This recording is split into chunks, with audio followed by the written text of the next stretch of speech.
Well, hello there, YouTube. Welcome back. It's been a while since I've been able to do a vlog. But welcome back to On the Road Again with G-Putt.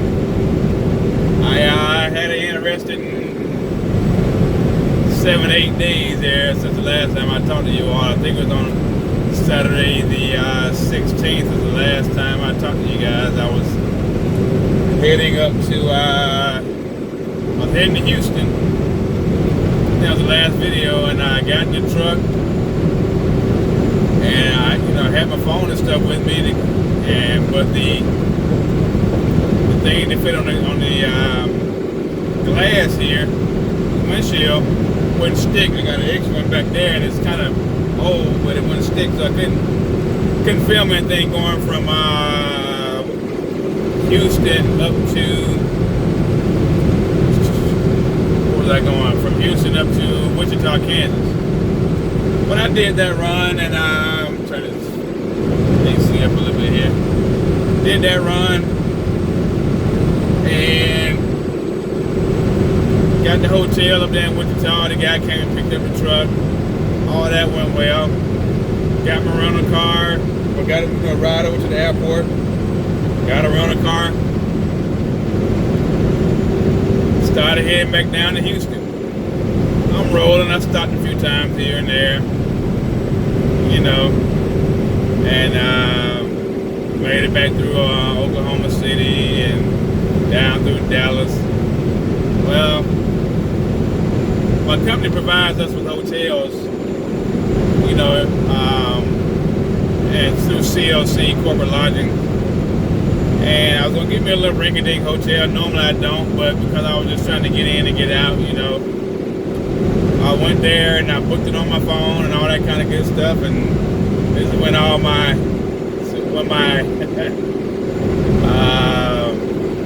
trouble started. I booked it.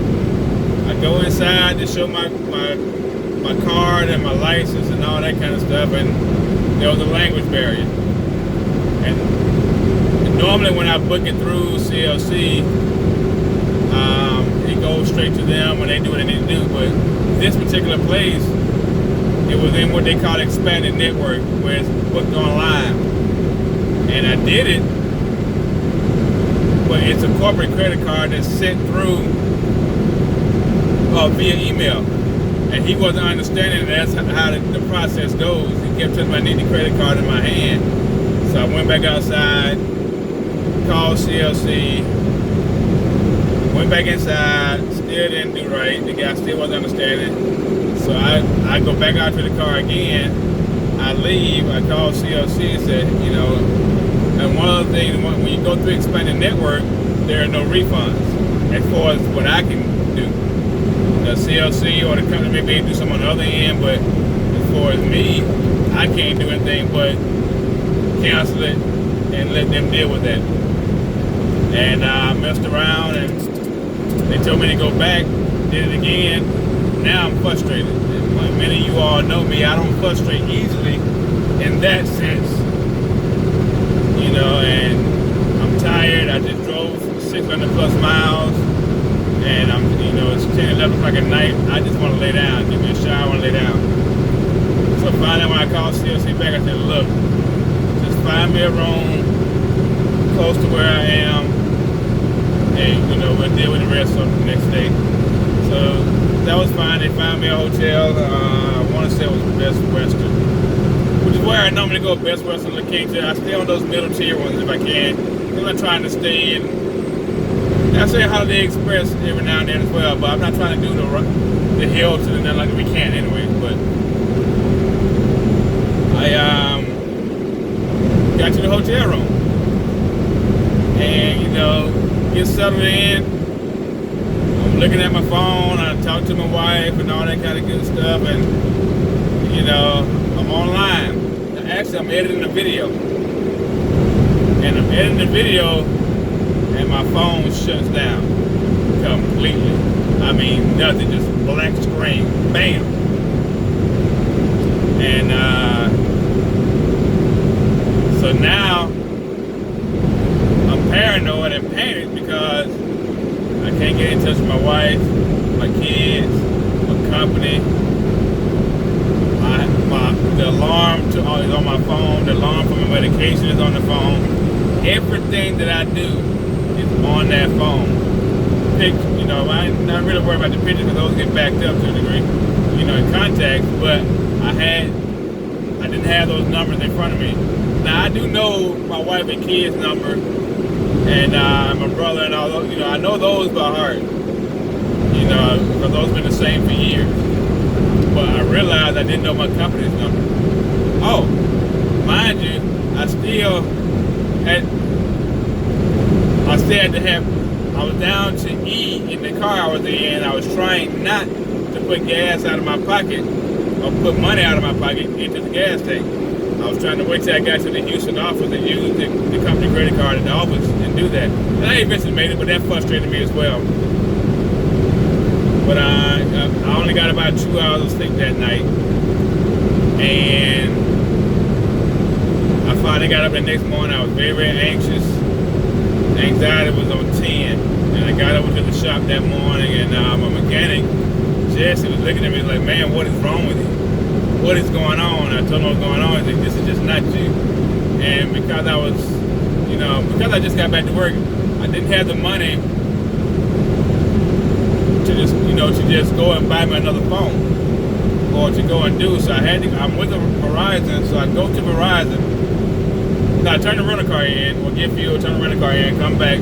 I go to Verizon to, do an insurance claim. And thankfully, they said, well, no, it's a technical issue. You got to go through Verizon. Well, I take that back. I went through them. I was told later on that it went through Verizon. And, but because the insurance, they do next day. Verizon is whenever, I guess. That was on Monday. Well, I got a load. I had to leave from Houston to go to San Antonio, Bobtail. Bobtail is a tractor without a trailer. Bobtail, go pick up a trailer and head to Jonesboro, Arkansas. Mind you, I still have no phone. In the meantime, my company said, hey, we'll give you a spare phone from the company. So I ended up getting a phone, but I'm having to call these numbers out and all that kind of stuff. And I get the phone. I hit the road, but the phone is not turned on. So that was Monday. So from Sunday about 10, 11 o'clock that night, all day Monday, and that Monday I drive to San Antonio office, get the trailer. So that night, I still don't have a phone. I use the hotel phone or whatever to make my phone calls and all that kind of good stuff. Talk to the wife and kids. But the next morning, Tuesday morning, I get my trailer, and I start bebopping my way up to Jonesboro, Arkansas, which is about 750 miles away. So I'm all day, 700 miles. I didn't get all the way there, and without a phone. Now my company was there to communicate with me through our Qualcomm, but every stop I made, I called to see what was going on with the phone, why it wasn't turned on yet. And you got to do that connection thing and get onto the LTE, network and all that kind of stuff. But it was very, very frustrating. So my phone was sitting in Houston. So that's why I had to go, because I couldn't have to go to Florida because I'm in Houston. So my phone is just sitting. I get up to Jonesboro, Arkansas, I get the load, and I wish this would have been a great run for you all to see, because I had an excavator. You could have seen how I loaded. It was, my trailer was what they call 3+1. It's 3 axles all together, then 1 extra axle behind it, about 14 feet behind it. So I was running on 8 axles. The machine weighed about 88, almost 90,000 pounds. I was pushing about 140,000 pounds. Nice load.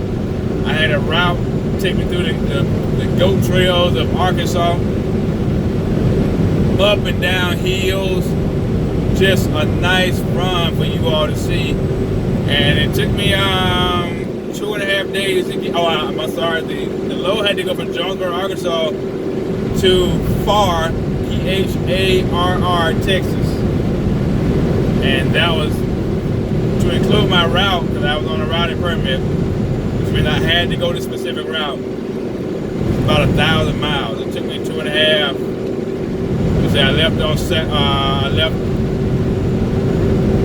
Wednesday about 2 o'clock in Arkansas, and I got to Fort Texas on Friday at 4:45. So it was humping. It was humping. And then on that Wednesday night when I got settled in, the pony motor on my trailer quit working because of bad fuel. Because I had water in the fuel. So that was something else to deal with. So I get down and I get towards Houston, get a mechanic over there, but because the load had to be there so fast, I had to shut him down. Say, hey, we won't worry about it, we'll get you to the site. And well, my company had me shut him down, not me. But all they had to do was wait 5 more minutes that he had to fix. So I get down there to the site on Friday evening, and we get there. We had a mechanic on the way to come fix it.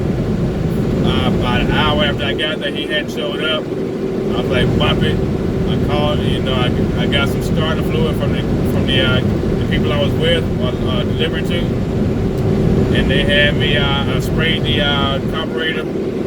Took a couple times on turning. Bam! It came on, and got the machine off. Took a little bit to get the machine off because the machine battery was dead. But that was on Friday. Friday night. What did I do Friday night? I stayed in the truck stop that night, and that was crazy. This truck stop, and I'm literally half a mile, 2 miles from the border of Mexico. So I mean, and this truck stop is the pilot. And I mess around, I'm thinking, when I deliver, when I pick up at a customer and when I deliver, I make sure I shower because I get very, very dirty. I hug the equipment. I get nasty. And the days I'm just sitting and riding, it just depends on what I'm doing. I may not shower on those days. I got my wipes or whatever, but still. I just got you because I'm greasy, I'm nasty, and all that kind of stuff. And I go to this pilot down there, I think it's Edinburgh, something like that, Texas. I go in there, I walk up to the door, no showers, no restrooms. Now, I'm just pissed because I'm nasty.